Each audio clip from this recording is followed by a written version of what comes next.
The Joss Whedon cut of Justice League is no more. Now we have the one definitive and true version, and that's Zack Snyder's Justice League, which is finally out on HBO Max today. And we're going to talk about it. We're going to dive into what makes this movie different, what sets it apart from its predecessor, thank God. And then we're going to hit on the ending, talk about what it sets up for the future of this universe if we ever get to see the day, but I'm really hoping they see the response to this film and say, you know what? Let's give Snyder another chance and allow him to see out his true vision, Justice League 2? Is that what it would be called? That's still pretty cool. And of course, I need your thoughts down below. What did you think of Zack Snyder's Justice League, whether it be criticisms or positive response? And if you liked this video, I'd love to do more. Be sure to drop your thumbs up down below for that and your love for the Snyder Cut. All right, let's get into it. And let's start with the introduction, a very different introduction, a complete 180, no awkward Superman mustache scene, and no Batman on the rooftop. And don't get me wrong, I'd love to see more Batman, but it just doesn't fit. The introduction we get this time around is one of the most epic introductions to any superhero movie ever. The epic battle cry, the scream of the Man of Steel heard around the world when his last breath is taken, and he is killed by Doomsday. We revisit that battle once more, and it is just as epic. Actually, I would say more epic this time around, because the scene put in slow motion by Zack Snyder just works so much better, throwing us back into this world rather than, whatever that was. And in this film, we're switching up the order in its entirety. We're introduced to the characters in a similar way, right? Batman approaches Aquaman. They have a similar conversation, but an extended one. In this film, Wonder Woman gets to engage in her epic action scene, except this time, they're heavy on the action and telling us who she's fighting. It's nice to know the motivations of the villains every now and then. And we'll learn more about Steppenwolf here in just a second, but this scene in particular was expanded in a way that just made it feel so much better. We get to look at Martha Kent, what she's up to. The intro this time around, at least hers, is a bit longer with similar shots, but of course different color grading. And that is one thing that applies to the entirety of the film. It just looks better. And there will inevitably be criticisms of, well, it's darker. It's a little bit more bland on the color, but this fits with the tone, the universe, what they've established so far. Man of Steel, which I love, one of my favorite movies in the DC universe. It all fits so well. And we get so many great things. From Lois Lane visiting Superman's memorial, going there day after day. We even see a moment with her sharing a cup of coffee with a police officer. And we also see that Lois Lane isn't and hasn't gone back to work just yet. She's dealing with one of the more significant losses anyone would ever have to deal with. The one that you love. The other film just kind of throwing her back to work, not having the time to get over something like that. I feel like it was, again, I'm going to keep saying this, handled so much better in this movie. Now, I hit on Wonder Woman and how her introduction was significantly better. But not only do we get a bit more there, I would say the overall arc of Wonder Woman is the same in this film, but it didn't bother me that we didn't get too much more. What we get more of are the Amazons, the mascara, which is introduced to us a lot earlier this time around, but we get to see this battle enhanced in a way that makes it feel more grand and epic. And seeing Steppenwolf, oh my goodness, everything in this battle, from the sound mixing to the established action scenes, they're just handled in a way that makes you feel like you're there in the moment. We also get a line from Steppenwolf at that point where he says, "He will see my worth," referring to Darkseid. Hang on, do we actually care about Steppenwolf now? Because in the other film, he was nobody. He was a horribly rendered PlayStation 2 villain that had absolutely no motivation other than something about his mother or something. In this movie, we see that he just wants to be by Darkseid's side. And that's exactly what he's striving for.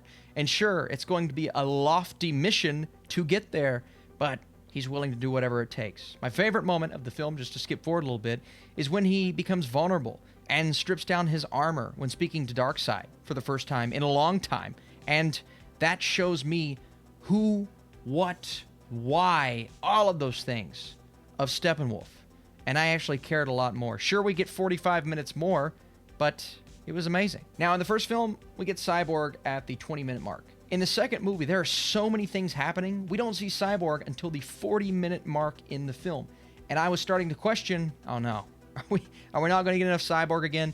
But oh boy, how could I not trust Zack Snyder to deliver on maybe the best character in the entire film? Not only removing the unsubtle exposition scene involving the janitor, thank you for that, but we also have a lot of fleshing out to do with Cyborg and his dad, Silas. Victor and Silas Stone, one of the better relationships in the comics, explored in a way that makes you feel for these characters. You understand, he loves his father, but he does kind of blame him for the tragedy, mostly because his father wasn't there. And we see in the flashback football scene, he just wanted him to be a father.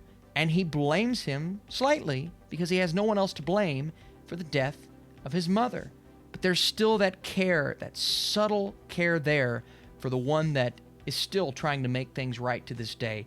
And none of these things were present in the other cut of the film. What we get to see here is the reason why Cyborg is one of the best characters in the DC Extended Universe. It was an incredible introduction.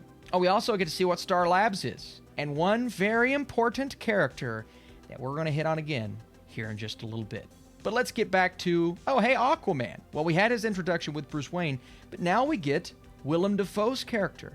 And it's kind of weird that we've already seen his movie, even though his movie takes place after this. But Dafoe and Amber Heard playing Mara having a similar conversation saying, you can't turn your back on the world. Above or below, only the Green Goblin could deliver that line. Hey, we need some more character development from Steppenwolf. Well, let's go back to him begging to be back by the side of Darkseid. And like I mentioned, this is what we needed from him all along. And then we get a chance to see the betrayal. We hear the line, no lanterns, no Kryptonian. They're doing all of this for Darkseid, to have the opportunity to bring him back. And keep in mind, folks, we're only in part 2, about to go into part 3, and we get one of the absolute coolest scenes that we've ever seen in a DC movie, the flashback. Atlanteans, Amazons, Guardians from the stars, who at first were going to fight apart, but then they join forces and fight together to take on Darkseid. We also get an explanation for the Mother Boxes, which just kind of looked like the Infinity Stones from the Marvel Cinematic Universe in the other film.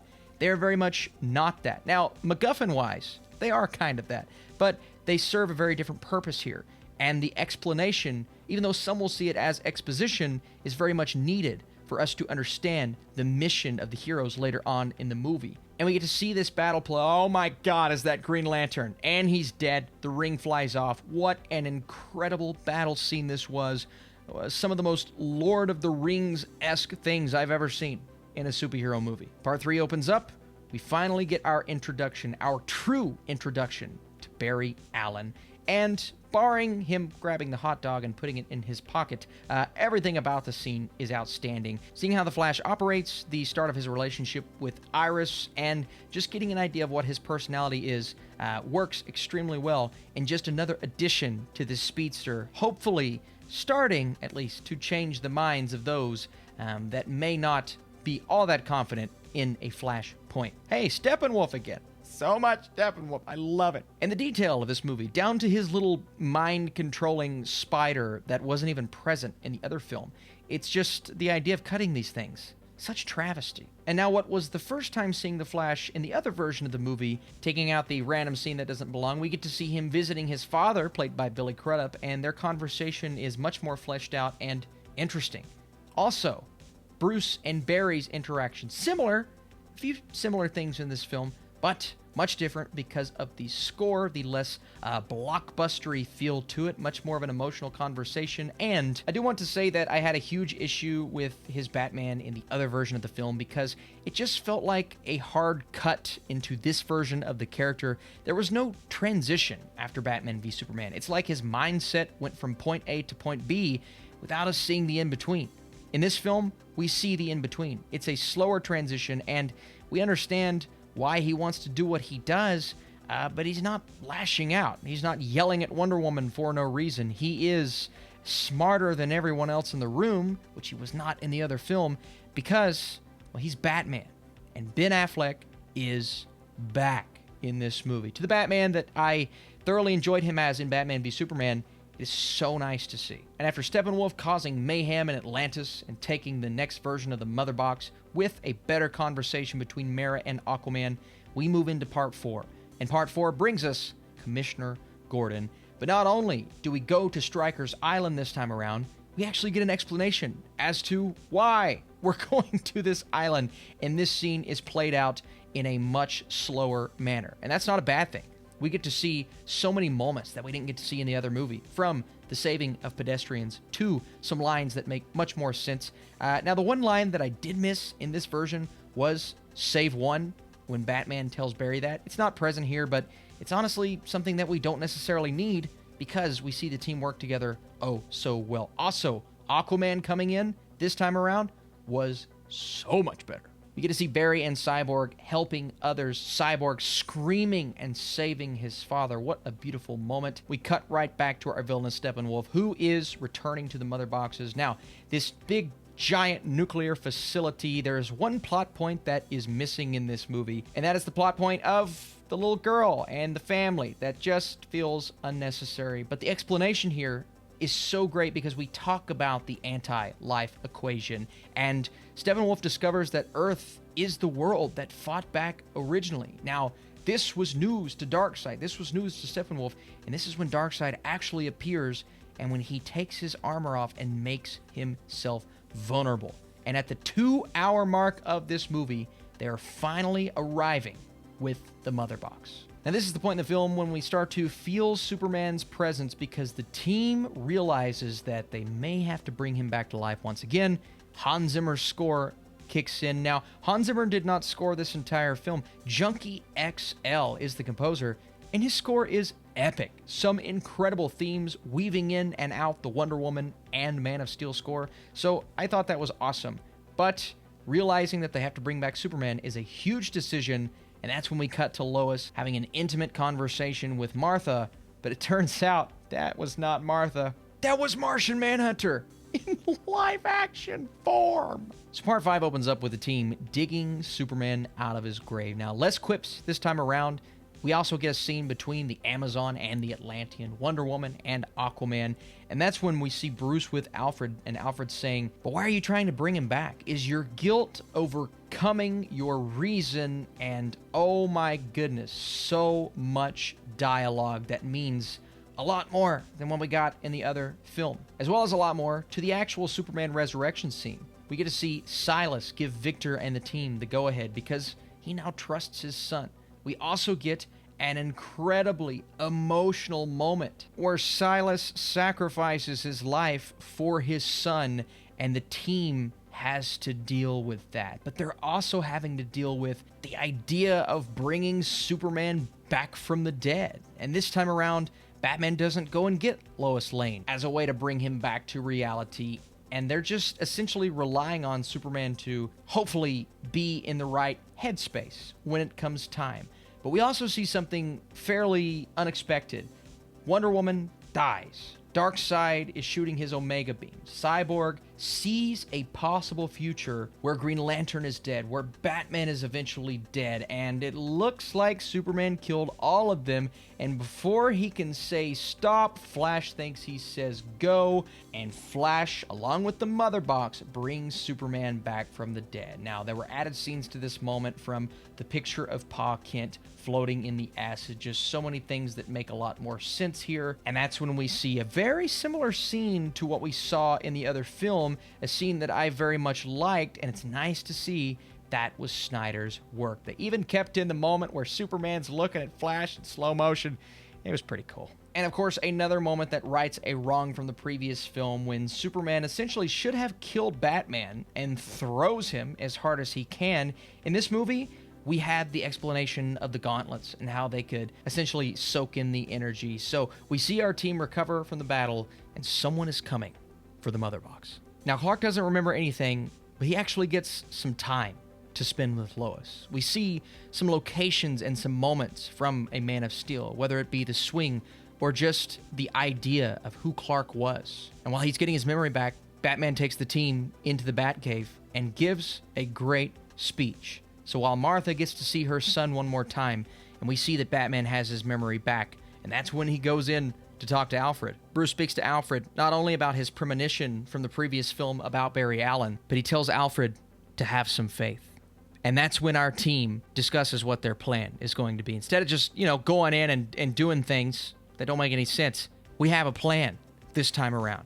Batman goes in, knocks down the tower, and sets the stage for our team to come in and just wreak havoc. And whether it be the banter between Steppenwolf and Wonder Woman, the arrival of Darkseid, seeing Barry Allen run as fast as he can to conjure up this electricity and eventually have to use the flashpoint to go back in time and save everyone because we see they don't get the job done. They essentially fail. Even after Superman comes in his black suit, and the scene when it's so cool. Cyborg gets his moment, asks Superman to come and assist him in ripping apart the mother boxes, and they send Steppenwolf's headless body as a gift to Darkseid.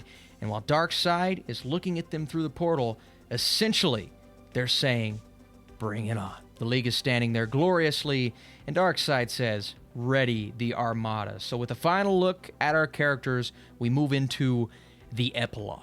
And the epilogue is essentially the moment in the film where we are setting up things for the future. We saw the introduction of Ryan Choi, who is in charge of nanotechnology, aka what turns him into the Atom, maybe the next character to sit at the table in the Hall of Justice. He's now taking over Star Labs. Barry and his dad get a moment together. Superman breaks open his suit, but then we get to see the post-credit scene from the first Justice League. Lex Luthor revealing Batman's name as Bruce Wayne to Deathstroke? All right, cut to credits. Wait a second, there's more? We're back. We're back in the Knightmare world with Batman, Mara, Flash, Cyborg, Joker, Deathstroke. What a team they've assembled. And here's where we get the conversation between Batman and the Joker. Why did you send Boy Wonder to do a man's job? And then Batman describes holding Harley Quinn before she died. He also says the F word. He's brutal. And that this is indeed Snyder's only time to show us these versions of Batman and the Joker interacting on screen. What a moment it was for the fans. In the context of the film, it doesn't necessarily add much, but it's still an incredible nugget, Easter egg for the fans, and I would love to see more of it for sure. And then finally, we get Martian Manhunter, who made his appearance a bit earlier, returning to talk to Bruce Wayne. Now, here's the moment where I said the CGI maybe could have been just a bit better. And I don't like the fact that he calls himself Martian Manhunter. That's a bit on the nose. But honestly, it didn't really bother me because, again, Martian Manhunter is on screen. And then we cut to where it says, for Autumn. And that, in my opinion, is the most beautiful moment of the entire film. So what do these things mean and set up for the future? In my opinion, Justice League Part 2, Part 3, if we ever get to see the day, will eventually lead to that Knightmare world. And we will see Superman set out on a path of no return. Whether it be an alternate reality or not, either way, I would love to explore it. It looks as if some crazy things happened with our heroes. Deathstroke clearly working with Batman. Harley Quinn dead. Joker finally giving Batman that full explanation of what happened to Robin. Mara talks about the death of Arthur. Wonder Woman, most likely dead as well. It looks like these are some of the only heroes remaining. And what is the threat that Martian Manhunter is talking about to Bruce Wayne? Is there something bigger than Darkseid? Or are we leading right into the arrival of Darkseid? When he says ready the Armada, it does sound like they are coming for our team. So they better be ready. So here's what I need from you guys. I need your comments down below. What do you think about this version of the Justice League? What did it get right? And what does it set up for the future of this universe if we ever get to see continuation? As of right now, we just don't know. But it's our job to support the film when it drops, which is now. It's on HBO Max. It's in theaters. I want to see this on the big screen, and I want you guys, again, to leave your thoughts, comments, thumbs up down below. Appreciate you guys big time for watching. Thank you for listening to my spoiler review. Hey, I know we compared a bit in this video, but there is an even bigger comparison between myself and 3C Films on our Film Strippers YouTube channel. We actually went back and looked at footage from the 2017 Justice League film and talked about the improvements made this time around. You don't want to miss that conversation. It was awesome. You guys are the best. Appreciate you for watching, and I'll see you soon.